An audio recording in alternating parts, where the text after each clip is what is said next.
Illinois, Chicago, 17 de marzo del año 1942. Nace John Wayne Gacy.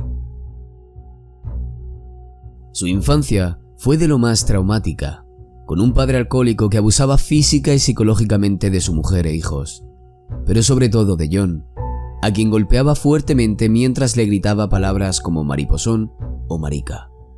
Esto hizo que aquel niño creciese con muchas inseguridades relacionadas a su sexualidad. Esto fue lo que inició todo lo que durante los años posteriores se desarrollaría de forma incontrolable. A todo esto, además, se le sumaron los abusos sexuales que con solo 9 años tuvo que sufrir por parte de un amigo de sus padres. Abuso del que jamás nadie se enteró. John pensó desde el principio que sus propios padres lo culparían de esto y lo mantuvo en silencio. Mismo silencio que utilizó cuando lo acosaban en el colegio. Mismo silencio y acoso que acabó haciendo que John se encerrase en sí mismo. Si fuese poco el acoso, bullying y maltrato que recibía por parte de cualquier persona que se le acercaba, también sufría de constantes problemas de salud relacionados a los mareos. Problemas que aparecieron a raíz de una caída de un columpio que sufrió con 9 años y, como no, las fuertes palizas de su padre. Esto se tradujo en un coágulo en el cerebro que, además de los mareos, le hacía perder la conciencia continuamente, acarreando problemas de concentración también. Nada le iba bien en los estudios, y sin llegar a acabarlos se ofreció como candidato del Partido Demócrata en su localidad. Nuevamente, su padre desaprobó esa decisión. No podía soportar que su propio hijo estuviese en el otro bando, ya que él era republicano. Por tanto, John inmediatamente tomó la decisión de desvincularse de su familia. Con 18 años, arribó a Las Vegas y comenzó a trabajar como asistente mortuorio en una funeraria. Sus días se basaban en vivir rodeado de cadáveres a los que tenía que embalsamar y preparar para el funeral. Aquí, comenzó a desarrollar una fascinación muy grande por la muerte, llegando al punto de colarse en los ataúdes de los muertos más jóvenes para acariciarlos cuando su jefe no estaba. Pero paraba. Sus remordimientos por esto le comían, y este conflicto interior que tenía lo resolvió volviendo a casa.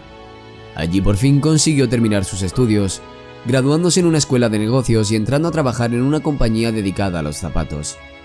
Más tarde, se mudó a Springfield, donde conoció a Marilyn Myers, con quien se casaría en 1964 y tendría 2 hijos para después mudarse a Waterloo, en Iowa. Allí, dirigió varias franquicias de KFC, las cuales eran propiedad de su suegro. Pero, por más que intentaba alejarse de ellas, las fantasías homosexuales que tenía no cesaban. Consiguió pararlas cuando se unió a la Cámara Junior de los Estados Unidos en Waterloo. John recibió varias distinciones como miembro reconocido y admirado de su comunidad, pero esa misma institución, con el tiempo, se vio inmersa en actividades relacionadas con las drogas, prostitución, pornografía e intercambio de parejas. Gacy, que era uno de los más asiduos a estas prácticas, llegó a transformar el sótano de su casa en un club donde solían acudir meretrices y adolescentes que querían emborracharse sin problemas. Así, consiguió un estatus social con el que pudo acceder sin problema a menores e hijos de sus socios para convencerles de mantener relaciones sexuales. Así, la primera víctima de John Wayne Gacy fue Donald Burgess, de 15 años, a quien engañó diciendo que le pondría una película porno.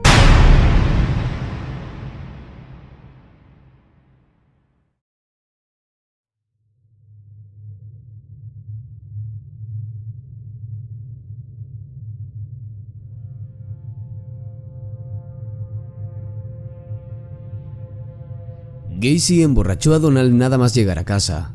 Tras ello, puso la película porno y le presionó para que le practicase sexo oral. Donald lo hizo, pero al irse se lo contó a sus padres y estos denunciaron a Gacy ante las autoridades por abuso sexual. Fue detenido y llevado ante un tribunal, pero alegó ser víctima de acusaciones falsas y de una estrategia de desprestigio político, pues daba la casualidad de que el padre del chico era su rival en la cámara.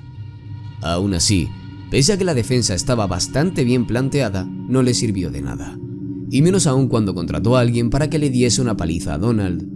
Esto se le volvió en contra y terminó siendo obligado a ir a una evaluación psiquiátrica que dictaminó que sufría un trastorno de personalidad antisocial. John fue declarado apto y responsable de sus actos de todas formas.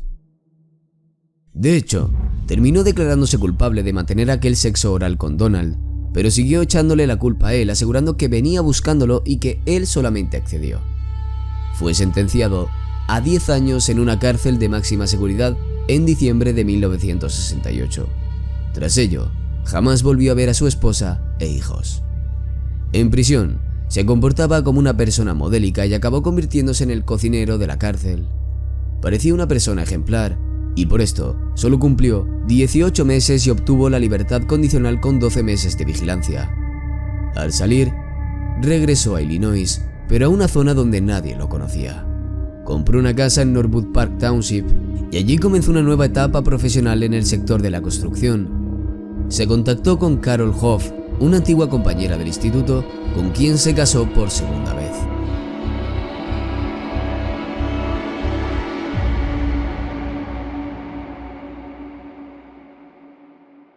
Nuevamente, sus impulsos sexuales con menores no desaparecieron ni mucho menos pararon. Atacó en 1971 a un adolescente, quien pese a que lo denunció, no se presentó el día del juicio. Así, Gacy se libró de volver a la cárcel.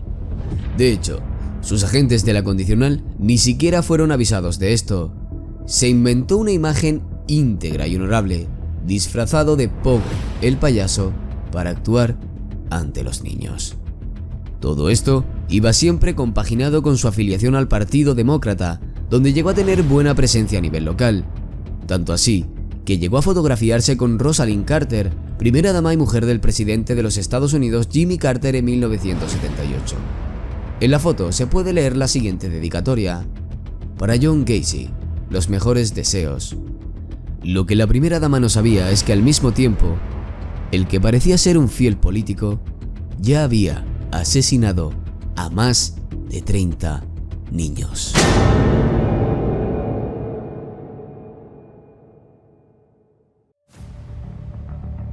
Uno de los primeros fue Timothy McCoy, con 16 años.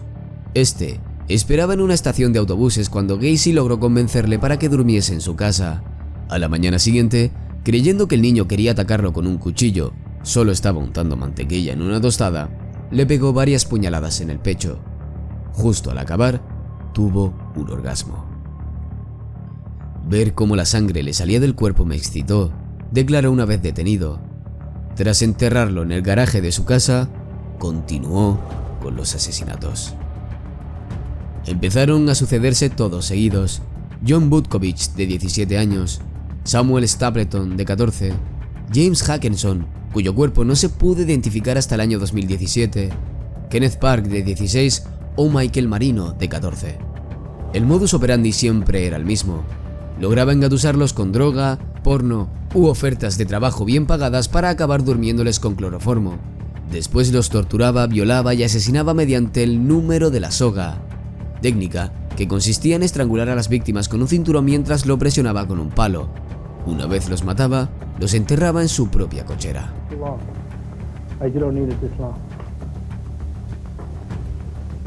Okay. I had a rosary, which I carried in my pocket. I've always carried a rosary. It was my communion rosary. They said, well, what kind of a knot do you use? I said, what do you mean knot? When I tie things up? I says, depending on what I'm using it for, I said, the only thing I ever learned from Boy Scouts is a tourniquet knot. He said, well, show us what that is. So I took, at that time, and again, it was together, but in order to demonstrate it here, I took the rosary and I said, well, here, you put it around. Sorry, trying to do this. Why don't you put your hand out? Okay, here. What I told him, I said, here, all you do is you wrap it around, you put one knot in it. And I said, then you put a second knot in it. Okay? I said, then you take a stick and stick it in here and you just turn this. And I said, it causes a tourniquet. I said, that's the only knot I ever learned. Precisely the kind of knot found on the ropes wrapped around the neck. Estas violaciones y asesinatos se volvieron frecuentes después de su segundo divorcio. Uno de los casos que ayudaron a capturar a este payaso asesino fue el de Jeffrey Rignall, a quien Gacy secuestró, drogó y agredió sexualmente, pero cometiendo el error de dejarlo libre en un parque en 1978. Cuando el joven despertó, fue directamente ante las autoridades para denunciar lo que había pasado, aunque lo ignoraron. Aquí empezó una batalla para dar con el culpable de aquello por parte de Jeffrey Rignall. Logró localizar el coche de Gacy, mismo coche con el que hacía los secuestros. Inmediatamente dio el aviso a los investigadores, fue arrestado y aunque quedó en libertad, la policía lo tenía muy bien vigilado. Pero aún así, esto no fue suficiente, ya que días después volvió a actuar.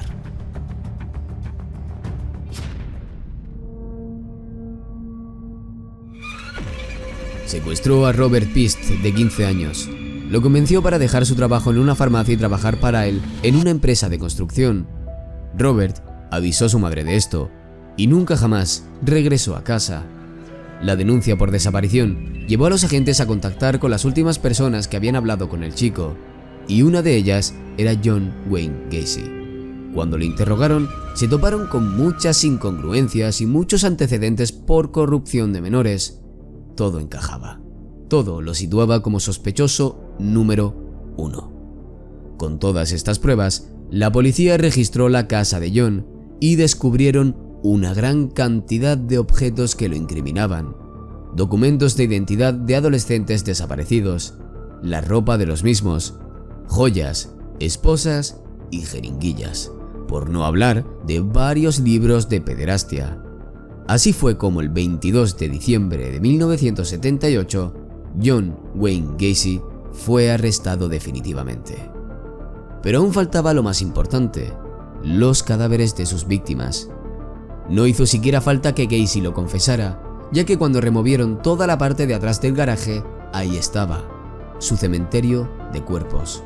Un total de 29, pero todos los demás los tiró al río por la falta de espacio en el garaje. Fue tan difícil el trabajo para los forenses que tardaron varios meses en acabar. De debajo del suelo consiguieron fémures, cráneos, brazos, costillas, todos envueltos en bolsas de plástico. Solo 8 de los cadáveres pudieron ser identificados, aunque 20 años después, la policía de Chicago encontró algunos más enterrados en la casa de su madre. El acusado se declaró inocente ante el juez, alegando enajenación mental. Pero durante la celebración del juicio entre febrero y marzo de 1980, se desmontó la teoría gracias a informes periciales. En ellos se argumentaba que Gacy no solo fue consciente de sus actos, sino que también trató de borrar las pruebas que le imputaban. Tampoco caló otro de sus surrealistas argumentos, que los homicidios fueron producto de accidentes sexuales debido a una supuesta asfixia autoerótica. Así, el 12 de marzo, John Wayne Gacy fue condenado a varias cadenas perpetuas y varias condenas de muerte. Tardaron 14 años hasta que fue ajusticiado. 14 años durante los que se dedicó a vender pinturas y dibujos bajo el apodo Pogo el Payaso. El 10 de marzo de 1994, Gacy fue ejecutado con inyección letal. Minutos antes de esto, cientos de personas se reunieron en el exterior del recinto para celebrar que uno de los peores asesinos en serie de la historia de los Estados Unidos iba, por fin, a morir. Entre sus manos había pancartas que decían "No tears for the clown", sin lágrimas por el payaso. Por la parte de John, sus últimas palabras fueron: "Matarme no hará regresar a ninguna de las víctimas. Besadme el culo, nunca sabréis dónde está el resto". Una vez murió, su cerebro fue extraído para que neurólogos y psiquiátricos lo estudiasen. Su misión era tratar de determinar si presentaba alguna desviación que justificase su instinto criminal. Pero nunca llegaron a conclusión alguna. ¿Qué opinas tú? Te leo en los comentarios.